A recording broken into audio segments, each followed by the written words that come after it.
Lisa sank deeper into her seat, her gaze fixed out the window as the car rolled further away from the college campus. The familiar landmarks faded into the distance, and they were soon speeding along the highway. It was a strange feeling, this transition. She and her husband, Mike Lars, had just dropped their youngest child, Samantha, off at her new school. In the span of just 2 weeks, their bustling household had gone from the lively chaos of raising kids to the quiet emptiness of being empty nesters. It was bittersweet, an undeniable ache in her heart mingled with excitement about the next chapter in their lives. Lisa and Mike's love story had started years ago, back in their sophomore year of college. She'd fallen head over heels for him, and before long, they were inseparable. By the time they graduated, they were married, their connection solid and their future wide open. Mike had enrolled in a 5-year program for his MBA, so Lisa had taken a teaching position at a small private school to support them while he finished his final year. After Mike graduated, they moved to his hometown, where he joined his father's small manufacturing company as a production manager. Lisa, meanwhile, had found joy in raising their growing family, starting with their son, Joshua. His birth just 6 weeks after Mike's first paycheck had made their little family feel complete. 2 years later, their daughter Samantha came along, and the family's picture-perfect life seemed to unfold effortlessly. Lisa had stayed home with the kids until Samantha was old enough for school, at which point she returned to teaching, taking a position as a 4th-grade teacher in the same district their children attended. Her days were filled with work, yet always grounded in the rhythms of her family's busy schedule. She loved working with children, and it brought her a sense of fulfillment as the kids spent their days at school. Mike's father, John Lars, had owned a small fabrication shop that specialized in high-quality, low-volume parts for a variety of industries, including space applications. It was a niche business, known for producing top-tier components even at higher price points. John had been a brilliant engineer, but not the best businessman. Mike, however, had a natural business mind, and together, they had built a solid partnership. Mike took over the business side, handling sales, negotiations, and supply chain, while his father focused on design and innovation. The company grew steadily, and Mike was able to reduce their prices without compromising the exceptional quality they were known for. 6 years ago, tragedy struck when John suffered a massive stroke and died suddenly at his desk. At just 55, he had been overweight and a heavy smoker, habits he often claimed helped him concentrate, though they likely contributed to his untimely death. Mike had inherited full control of the company and, in the wake of his father's passing, hired 3 young engineers to step into John's role. Among them was Tony Gillis, a creative spark reminiscent of John's own genius. After 2 years, Tony became the director of engineering, forming a close working relationship with Mike much like the one Mike had shared with his father. However, Mike now bore the full responsibility of ownership, which meant longer hours and more travel than ever before. As they drove, Lisa's eyes wandered to Mike, who still looked strikingly good at 40. His dark hair was peppered with just a hint of gray, a subtle sign of his age, but he kept in excellent shape.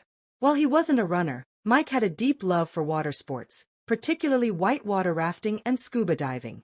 Lisa, on the other hand, preferred sunbathing on the boat while he dived, though she made sure to stay in shape with regular Pilates, Zumba, and yoga. At 5 feet 5 inches, Lisa had a trim figure that often turned heads. Despite being a 4th-grade teacher, she was popular with the fathers during back-to-school nights. The transition to having their kids away at college had been unexpected, and Lisa found herself still processing the change. Josh, their son, had graduated 3rd in his class and was accepted into the same engineering school his grandfather had attended. The program was known for its practical approach, with students required to complete 3 6-month co-ops during their 5 years. Josh was pursuing an MS in nuclear engineering, a more glamorous path than his grandfather's mechanical engineering focus. Though he was proud of his achievements, Josh wasn't the real surprise. That honor went to Samantha. In an impressive feat, Sam had graduated 2 years ahead of her class and had pushed her older brother out of the 2nd-place spot.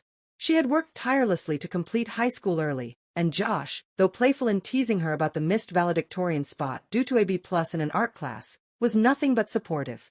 Now, Sam was beginning a pre-med and molecular biology program at an Ivy League school, and while Lisa was thrilled for her daughter's future, she couldn't help but feel a twinge of sadness. She'd miss watching Sam experience the traditional high school milestones, like prom. Over the years, they'd grown apart a little, and Lisa wished for more time to reconnect with her daughter before she left for college. As Mike drove, The quiet of the car seemed to deepen her thoughts. The house would be quieter now. The next few weeks would be an adjustment for everyone, but Lisa knew it was time. Mike glanced at her, a slight smirk on his face. "Any regrets?" he asked. Lisa sighed softly. "A few," she admitted, "but I'll live with them. It's time for a new chapter in our lives." Mike chuckled. "You make it sound like we're dying. With instant messaging and Skype, it'll almost be like the kids never left." Lisa smiled. "That's true," she agreed, appreciating his perspective. For the next few hours, the couple filled the silence with light conversation, sharing stories about their neighborhood, gossiping about friends, and discussing things around the house. Mike had taken the day off the following Friday to take care of some tasks, and Lisa had a mental list of things to do herself. Eventually, they arrived home. Mike parked the minivan in the garage, the usual space where it sat alongside his Camry and a 2013 Corvette. The Corvette was a point of contention for Lisa, as Mike had shown up with it 2 years ago without consulting her first. He'd claimed it was a reward for the company landing its largest contract to date, a big deal with NASA. Technically, the car belonged to the company, but that didn't stop the occasional irritation Lisa felt whenever she saw it. Still, the kids loved it. Once they were home, Lisa felt the weariness of the long day catch up with her. Her body ached from the hours of lugging Samantha's belongings into her dorm and the exhaustion of the previous night's preparations. All she wanted was a hot shower and a good night's sleep.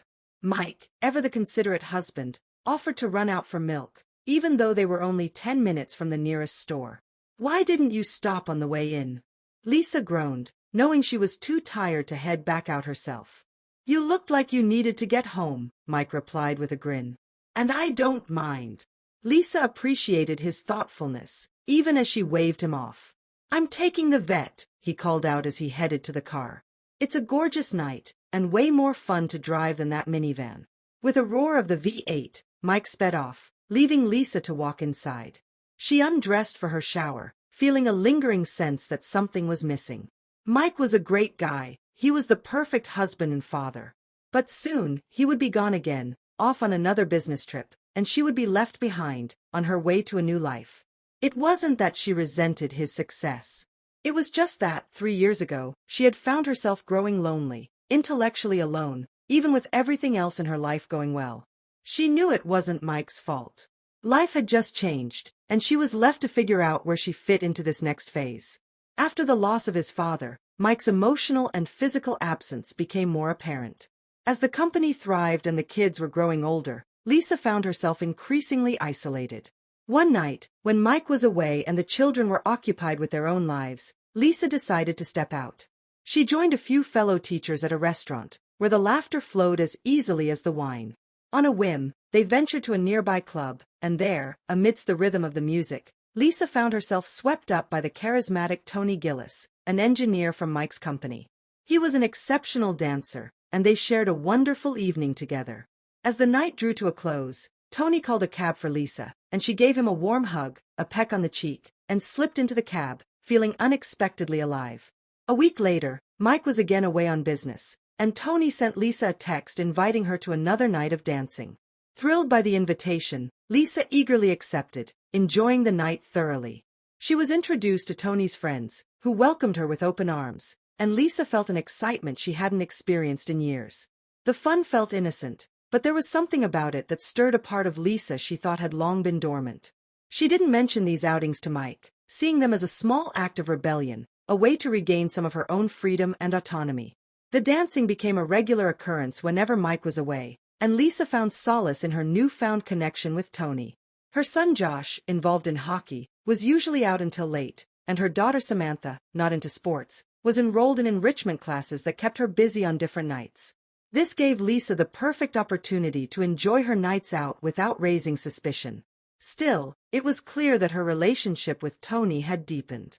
He had become not only her dancing partner but also her confidant, the person who listened to her frustrations about Mike's frequent absences. In time, Tony admitted that he, too, felt mistreated by Mike.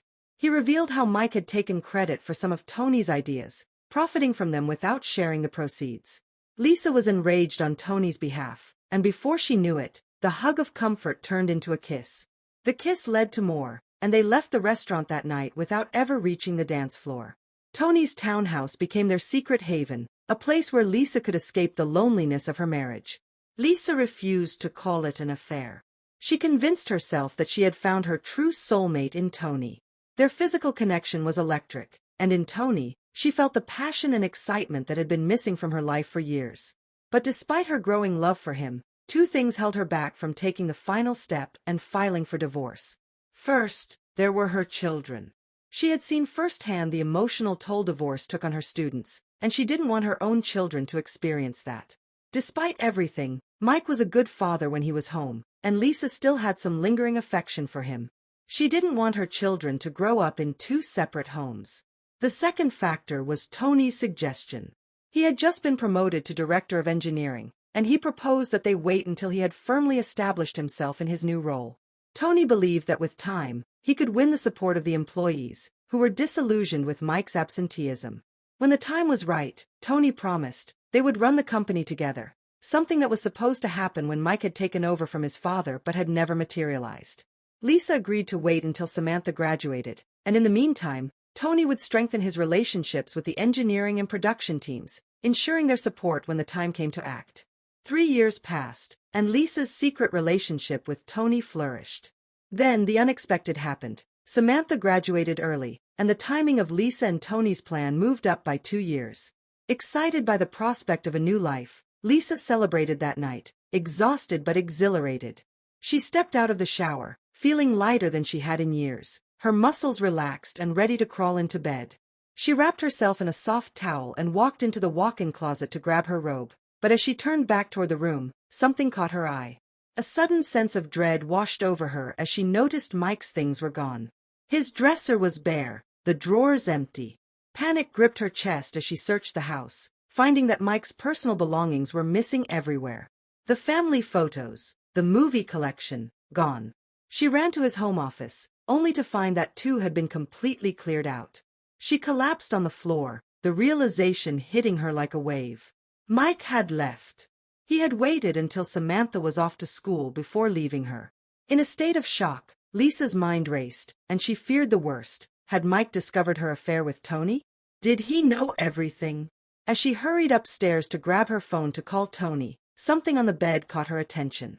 An envelope with her name written on it in Mike's handwriting. Trembling, Lisa opened it and read the words, each one sending a wave of nausea through her. Lisa, I've loved you since we first met. You were the only one I wanted to spend my life with. It has been my greatest failure that this will never be true. I couldn't avoid my travel and keep the business going. You never said you had a problem with it. Instead, you ran to the arms of that conniving weasel, Tony. I was shocked when I found out you were seeing that snake in the grass. Lisa's heart pounded as she continued reading, each sentence more damning than the last. Mike had known about the affair for some time, and he accused Tony of betraying him, turning the staff against him, and using Lisa for his own gain. He revealed that Sam had been the one to tell him the truth, forcing her to confront her mother's infidelity. The final blow came as Mike told her that there was no turning back from this betrayal. Lisa sank onto the bed, the weight of her husband's words settling over her. He had known. And now, everything she had built with Tony, the life she had dreamed of, was hanging by a thread. When Sam returned home from the Keys, she overheard a disturbing conversation between Lisa and one of her friends. The details were graphic, and it was enough to send her collapsing to the floor. Lisa, caught up in her plans, didn't even notice. By the time she left to meet Tony, Sam was devastated. She called her father, desperate for him to come back. Mike rushed to her side, and it took him the entire 4-day weekend to help her hold herself together. It was a painful process. Later, Mike learned that Lisa had spent nearly the whole weekend in Tony's bed, lamenting her feelings of abandonment. He was heartbroken to realize how deep her betrayal ran. It wasn't long before Mike enrolled Sam in therapy to help her process what she had witnessed. Mike's resolve began to weaken, and his decision to stay until Sam graduated was a difficult one. Sam, incredibly mature for her age, made a powerful decision to graduate early, and Mike, while proud of her, was also heartbroken. She was determined, and that determination was what ultimately kept Mike from filing for divorce right then and there. Sam had made her choice, and Mike respected it. Once Sam graduated, Mike didn't waste any time. He knew what he had to do. He waited until after Josh's graduation before revealing the truth to him. It was a shock to Josh, who had never suspected his mother's actions. Mike had to show Josh the edited version of the evidence he had gathered to convince him. Eventually, Josh came to understand what had happened, realizing that Mike had stayed for them, for the sake of his children. Mike felt that was the only thing that might save his relationship with Josh. As for Sam, Mike wasn't so sure. Tony's grand plans, built on a false sense of security, crumbled as he learned the truth. The company that he thought he would take over was no longer his to claim. Mike had moved swiftly, making decisions that Tony had never seen coming. The company was sold to a larger corporation, and Tony's dreams of a future together with Lisa, and of gaining control over Lars Manufacturing, were dashed. The engineering team that had once supported him now turned their backs. Tony's promises of wealth and success evaporated, and the employees realized they had been misled. Frantic, Tony tried to reach Lisa, calling her again and again, but his calls went unanswered. Something was wrong. Desperate, he drove to her house, hoping to salvage what little was left of their plans. When he arrived, he was relieved to see Mike's Corvette was gone. Mike wasn't home. But when he rang the doorbell, there was no answer. Tony let himself in, calling out for Lisa. He searched the house until he found her in her bedroom, sitting in front of the TV. The room was quiet, except for the sound of the video playing on the screen. Tony was taken aback as he heard his own voice, speaking in the midst of a crude conversation with his friends. His words were damning, filled with arrogance and deceit. He was heard bragging about how easy it had been to manipulate Lisa, talking about taking her husband's company. The video had been filmed months earlier, on the very day Mike had announced that Sam would be allowed to graduate early. Lisa didn't even look up. She pressed the remote, and the video played on. Tony watched in stunned silence, realizing that the betrayal he had plotted was now laid bare for him to see. Lisa turned to him, her voice cold. "Get out," she said, her tone flat. "You've cost me everything, and Mike has destroyed us both." Tony tried to apologize, but Lisa wasn't having it. "If Mike hadn't taken his gun, I'd have shot you when you walked in," she spat. "Now get out. Good luck ever finding a job in this industry again. Mike will see to that."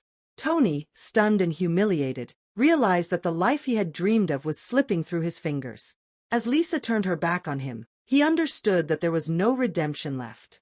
He left without a word, and Lisa never saw him again. On Tuesday, Lisa was served with divorce papers. The settlement was surprisingly fair. Mike had offered a 50-50 split of their assets, with Lisa keeping their $1.2 million home, while Mike took most of their long-term investments. There was no alimony, no ongoing contact. The educational trust he set up would cover the children's schooling, and the divorce was straightforward. However, the most painful part of the agreement was the condition that the videos of Tony's betrayal would never be released, ensuring that Mike's children were protected from further scandal. Mike would have full custody of Sam, though with her being in college most of the year, it was more of a formality. Sam, however, had written a note in her own hand, refusing to be forced to spend her school breaks with Lisa and Tony. That message, more than anything, cut deep. The letter from Sam, filled with disappointment and anger, stung far more than the videos ever could. Lisa had lost her children. The one thing she had tried to hold on to, the love and respect of her kids, was now gone. The realization hit Lisa like a wave, and the guilt of what she had done to her family tore at her heart. As the new owners of Lars Manufacturing arrived at the office, the employees were greeted by an email announcing the sale of the company. The engineers who had sided with Tony were left stunned, their dreams of a prosperous future shattered. The production teams were guaranteed pensions and job security, but those who had followed Tony were left out in the cold. Tony's attempts to reach Lisa went unanswered, and when he drove over to her house, he found nothing but the remnants of a life he had tried to build with her. In the end, it was clear that Lisa had already made her choice. Mike had won, and Tony was left with nothing but the bitter taste of betrayal.